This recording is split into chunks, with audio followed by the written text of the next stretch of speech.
माई ऊ हमरा के मार दी। ऊ हमरा के मारे के मकसद से आयल बाड़ी। ऊ हमरा से बदला लेवे आयल बाड़ी। माई माई हमरा के बचाला, हमरा के बचाला। राजवीर पिछला 10 दिन से बड़ा अजीब हरकत करत रहल। ऊ अक्सर कौनो लड़की के बारे में बोलत कि ऊ ओकरा के मारे खातिर आयल बाड़ी। ओकर परिवार भी राजवीर के व्यवहार से बहुत परेशान रहल। राजवीर अक्सर कहत, अगला पूर्णिमा के रात ऊ चुड़ैल हमरा के अपना साथ हवा में उड़ा के ले जाई। लेकिन हर घटना के पीछे कौनो न कौनो गड़ा सच जरूर छुपा होखेला, जौनो घटना सुने वाला के खौफ से जमा देवेला। राजवीर के ई हालत के अंजाम भी एगो ऐसन ही सच रहल, जौना वजह से राजवीर आज खुद के मौत के तारीख भी जानत रहल।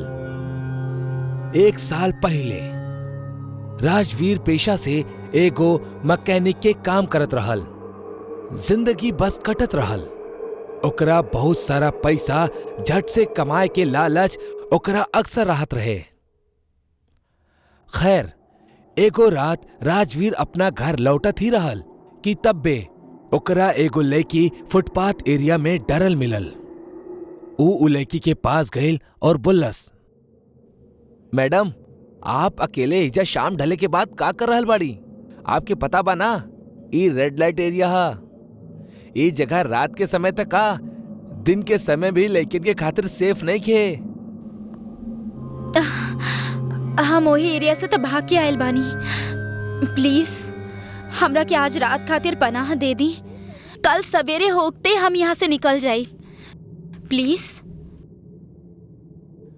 ठीक बा, लेकिन केहू के पता ना चले के चाहिए। आज रात आप हमरा घर में ठहर सकेली।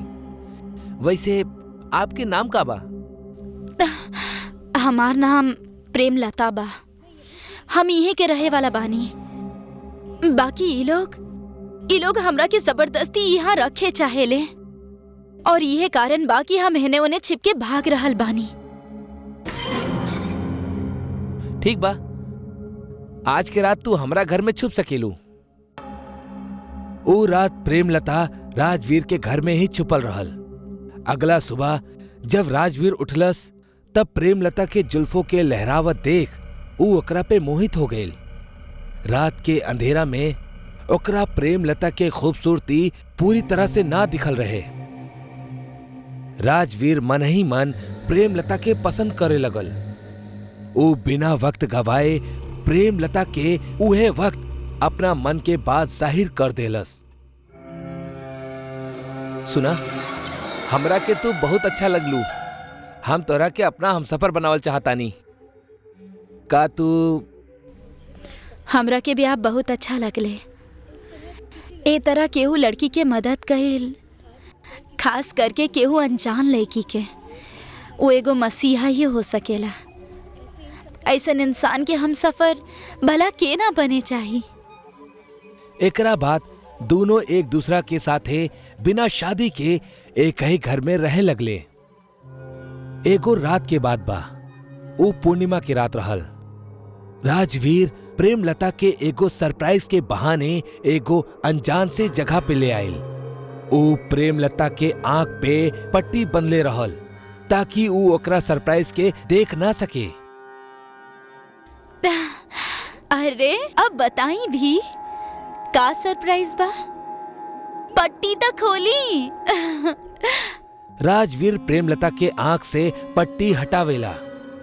जैसे ही प्रेमलता के आंख खुलेली ओकर एगो तेज चीख निकल जाला। शमशेर सिंह तू? राजवीर, ये आप हमरा के कहाँ ले आईनी? ई तो उहे हैवान बा जे मासूम लड़कियन के मजबूरी के फायदा उठा के उनका के फंसावेला। ए लड़की, ऊपर देखा, तू रेड लाइट सेंटर में खड़ी बाड़ू। तोहरा आदमी से हम तोहरा के खरीद ले बानी। बहुत भागे के शौक बाना तोहरा के। अब 4 दीवारी में पूरा जिंदगी ऐसे भागत रहिया। मतलब ई सब आप कैले बानी? तू तई हैवान से भी निकम्मा निकलला। तोहरा नरक भी नसीब ना होई, कबो ना।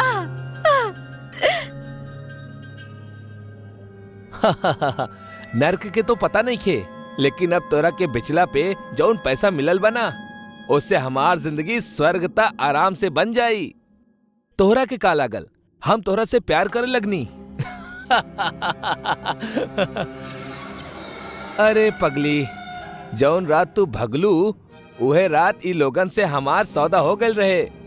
तोहरा से जबरदस्ती करती तब पुलिस हमरा के अंदर कर देहत, लेकिन अब तक सबके इहे लगी कि तू यहाँ अपना मर्जी से आयल बाड़ू और हर रात तोहरा जिस्म के बोली लागी।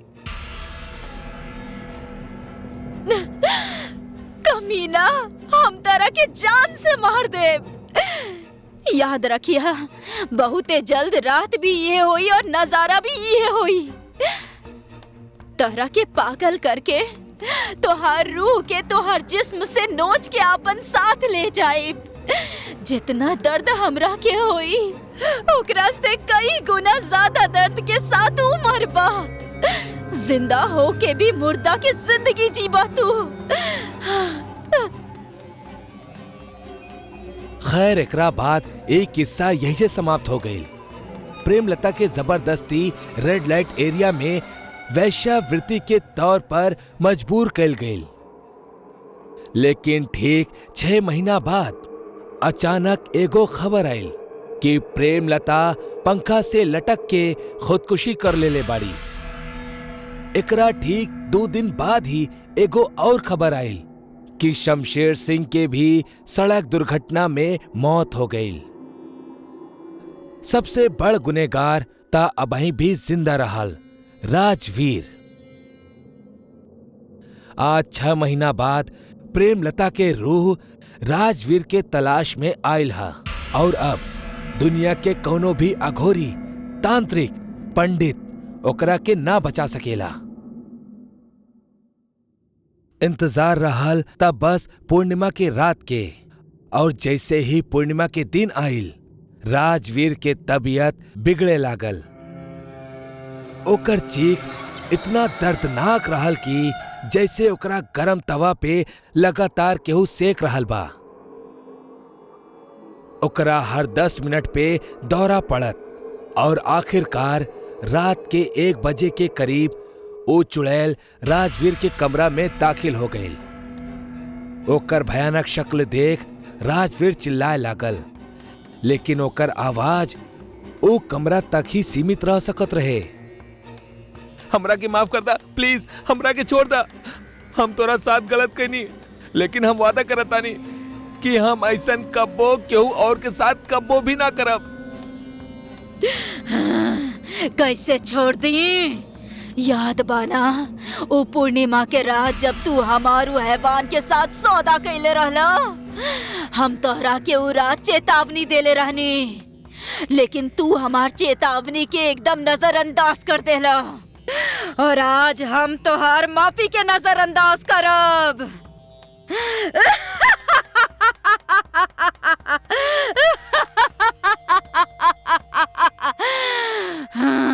एकरा बाद राजवीर के एक तेज चीख गूंज उठल।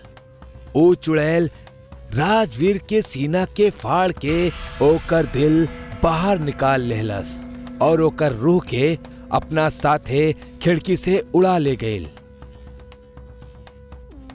जब तक ओकर परिवार के लोग वही जब पहुंच ले त राजवीर के मरल शरीर टुकड़न में फर्श पर पड़ल रहल। ऊ मासूम लड़की के बदला पूरा हो गईल। यही से कहे ले कर्मा कब्बो भी केहू के पता ना भूलेला और कौनो आत्मा के बदला दुनिया के सबसे खौफनाक मौत देवेला। बिहान, अथर्व और शिवांश तीनों ही बहुत अच्छा दोस्त रहले और तीनों 12वीं कक्षा के एग्जाम के कंप्लीट कैला के बाद वैकेशन में कहीं घूमे जाए के प्लान करत रहले। हमके लागत है बार हमके गोवा या मनाली नहीं खे, बल्कि गांव घूमे जाए के चाहिए। गांव के सुंदर वातावरण और गांव के हरियाली के आनंद उठावे के चाहिए। बात तो तुहार सही है, लेकिन हमनी से केकर गांव चली? हम तीनों एक एक करके सबके गांव चलल जाई, लेकिन शुरुआत बिहान के गांव नाथूपुरा से करल जाई। हाँ तो दिक्कत का बा, चला, लेकिन थोड़ा सतर्कता बरतिया। हमार गांव में तुम्हारी आवारा गर्दी ना चली, जैसे देर रात तक जागब, शाम के बाहर घूमब, और सबसे खास भूत प्रेत के केहू मजाक ना बनाई। अरे हाँ, हम तो भुलाइए गल रहनी, तो हर गांव अंधविश्वासी के साथे साथे कायर और फट्टू भी बा। देखा, आप तो हार ज्यादा हो रहा बा। बिहान तू साइंस के इतना बढ़िया स्टूडेंट होखला के बाद भी ई भूत प्रेतन पे विश्वास करेला। लेकिन कसूर तुहार भी नहीं खे, काहे कि तुहार तो जड़ वैजा से ही जुड़ल बा, ता ई त लाजमी बा। लेकिन तू टेंशन मत ला, ई बार हम तुहार और तुहार गांव वालन दोनों के गलतफहमी दूर कर दे। अब तीनों दोस्त आए वाला वैकेशन में गांव जाए के प्लान करत रहले, और तीनों लोग चुन ले बिहान के ऊ भूतिया गांव, जहां शाम ढलला के बाद वो गांव के चुड़ैल निकलेला और गांव में अकेला टहल रहले कौना भी इंसान के जान से मार देवेली। वो तीनों के भूत पे जरा भी विश्वास न रहे, और ई बार उनकर मकसद भी इहे रहल कि वो गांव पहुंच के वो चुड़ैल वाली बात के उनकर गलतफहमी साबित कर दी, जौन वो लोग इतना साल से पाल के रखले बाड़े। शाम के ट्रेन से वो लोग अगला दिन दोपहर में पहुंच गए रहले बिहान के गांव नाथूपुरा। वो तीनों बिहान के घर पहुंचले। उनकर गांव के पुश्तैनी मकान में सिर्फ बिहान के दादी ही रहत रहली, और बाकी के लोग शहर में ही सेटल्ड रहले। अरे बेटा, तू आ गईला, बहुते अच्छा कैला। जा जल्दी हाथ मुंह धोला, हम खाना लगा दे तानी, जा। तीनों दोस्त खाना खा के एक ही कमरा में अपना अपना बेड पे रेस्ट करत करत बात करत रहले। अरे तू लोग सो काहे गईला? अपन मकसद भूल गईला का? अथर्व अपना दोनों दोस्तन के साथे कमरा से बाहर चुपके से निकलेला और दादी के कमरा में घर के चाबी लेवे जाला। अथर्व अकेले दादी के कमरा में गल रहे।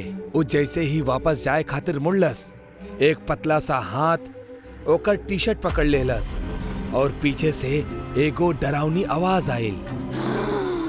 चाबी रख दो यहाँ।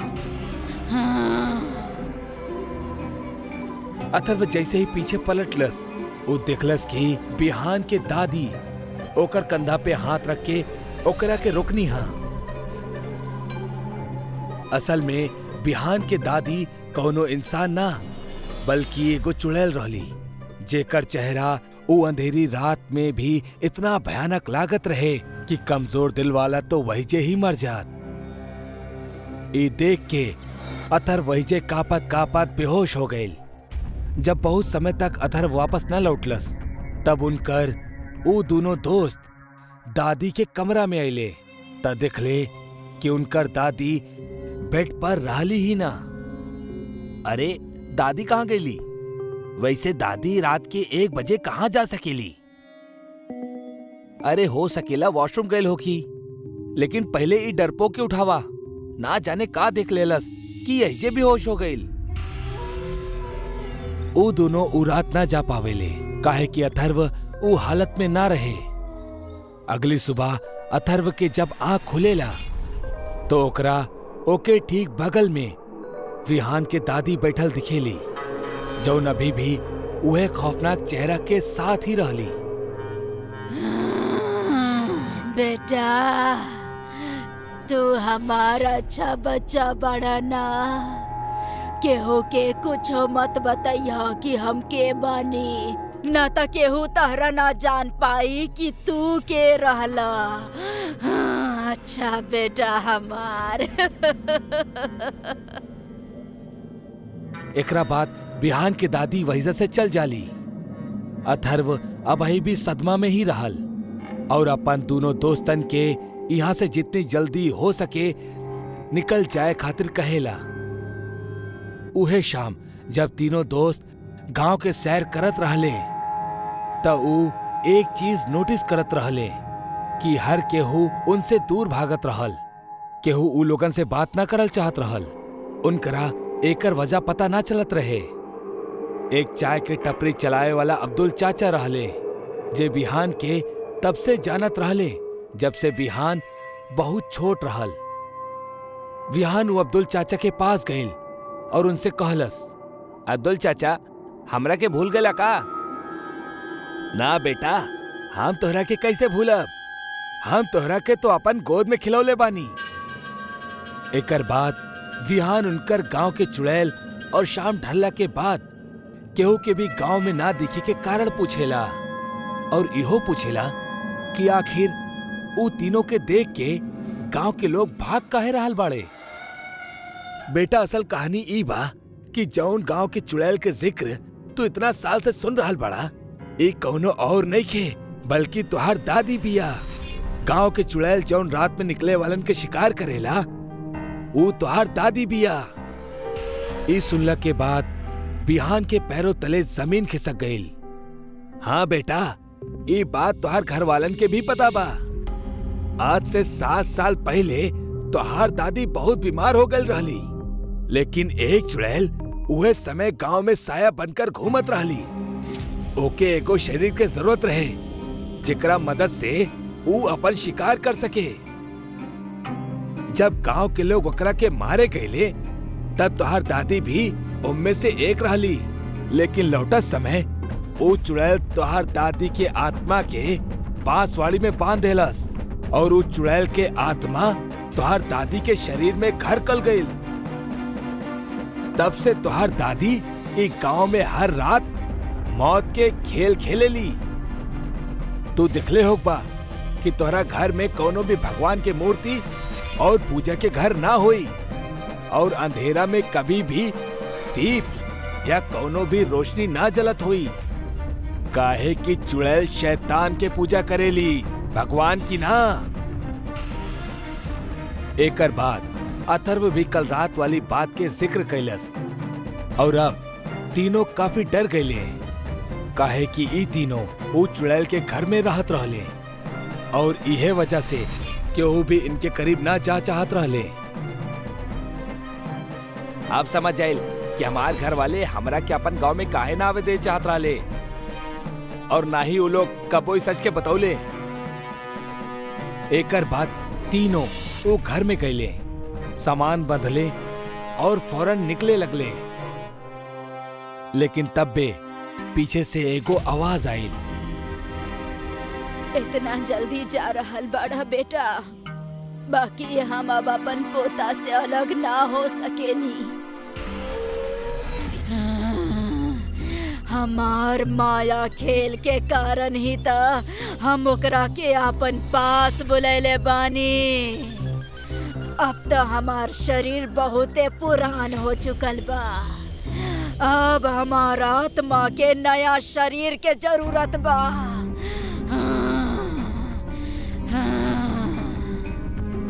इतना कहा थी बिहान के दादी के अंदर बसल चुड़ैल के आत्मा बिहान के शरीर के अंदर दस्तक देहलस और इस सारा डरावना दृश्य देख के वो दोनों दोस्त अपन जान बचाकर भाग गए।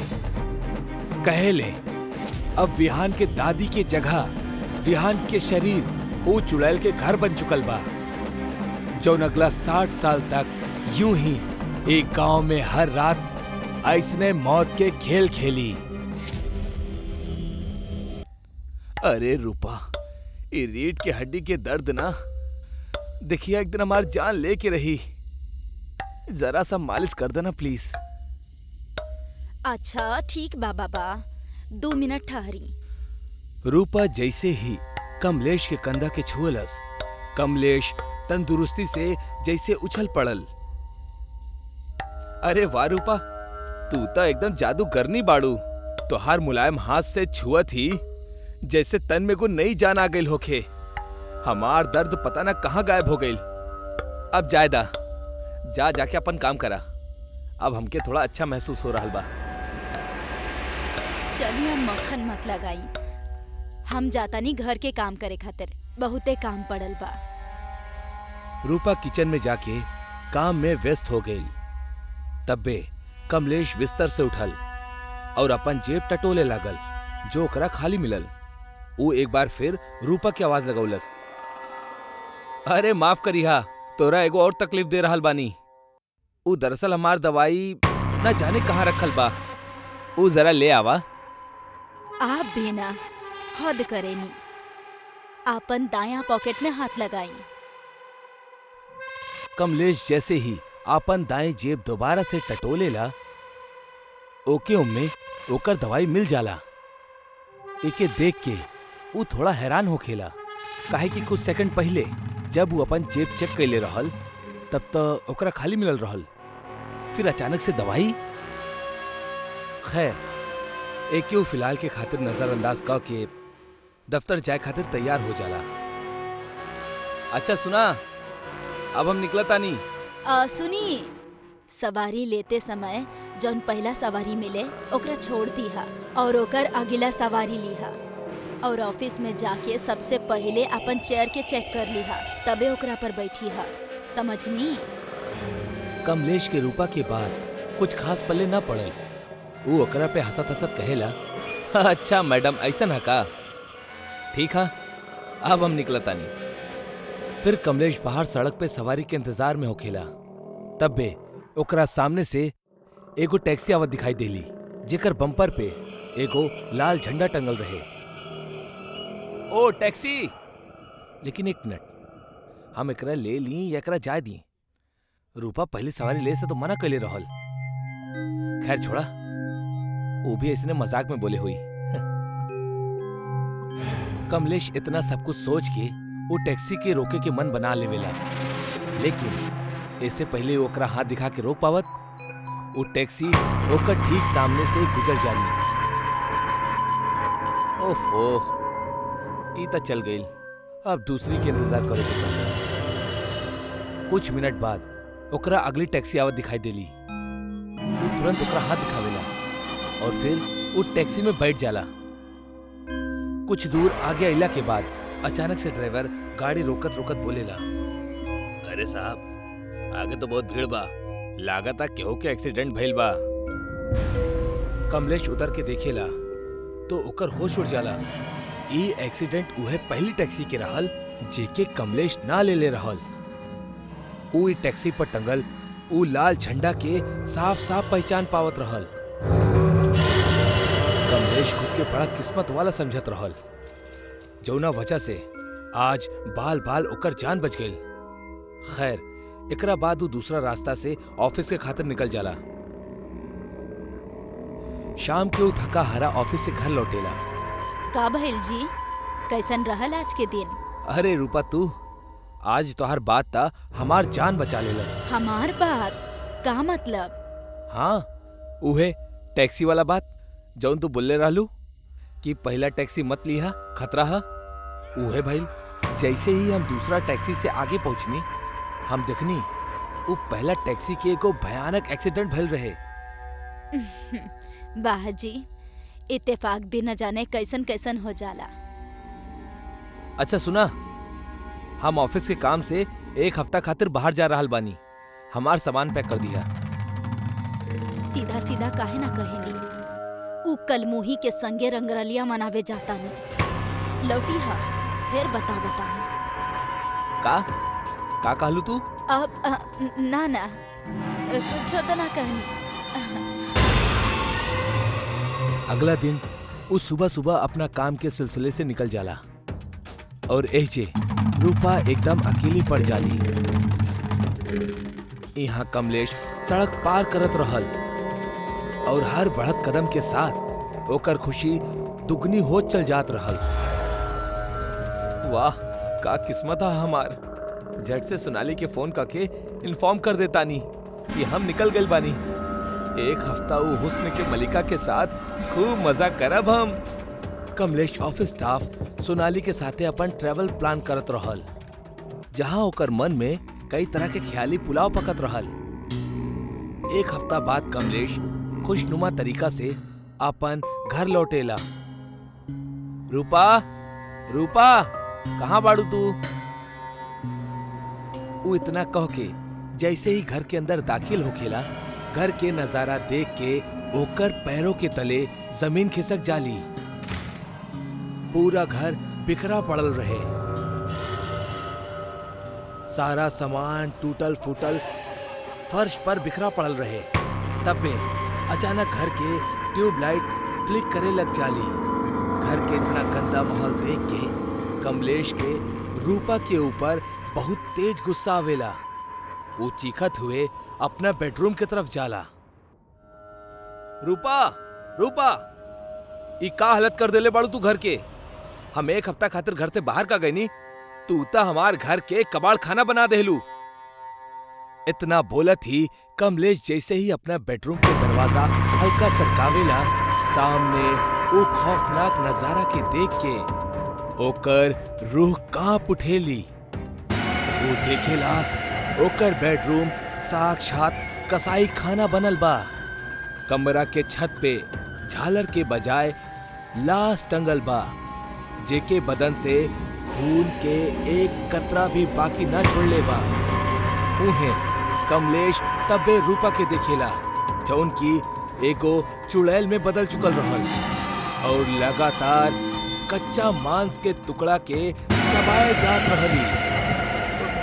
बाप रे, हमार पत्नी तो चुड़ैल बाड़ी। जल्दी से हमरा के निकले के पड़ी यहाँ से। हम एकर असली चेहरा देख ले बानी ता शायद अब ये हमऊ के मार दी। इतना सोचत सोचत कमलेश तुरंत पीछे हट जाला, लेकिन तबे रूपा घुर्रात घुर्रात बोलेली, आ गइला तू वो कलमोही के संगे रात गुजार के। अब मारे खातिर तैयार हो जा। तोरा के कैसे पता कि हम सोनाली के साथ रहनी? बड़ बुजुर्ग के कहावत ना सुनला का? चुड़ैल के तेसर आंख हमेशा तोहार पीछा करेली और हर पल के खबर रखेली। कमलेश घबरा के भागे की सोचत ही रहल कि तबे पूरा घर के लाइट्स एक साथ फ्यूज हो गई। जैसे कमलेश के आंख के सामने एकदम अंधेरा छा गई। अब वो चाहकर भी भाग ना सकत रहल, काहे कि ओकरा कुछ दिखाई ही ना देत रहल। तब बे अंधेरा के भीतर से पायल के खनके की आवाज कमलेश के तरफ बढ़त रहल और तब बे एक झटका में अंधेरे से निकलल वो चुड़ैल के हाथ कमलेश के वो गुप्त अंधेरा में खींच ले जाला, जैसे ओकर एगो तेज चीख निकलेली और फिर हमेशा के खातिर ओकर आवाज बंद हो जाली।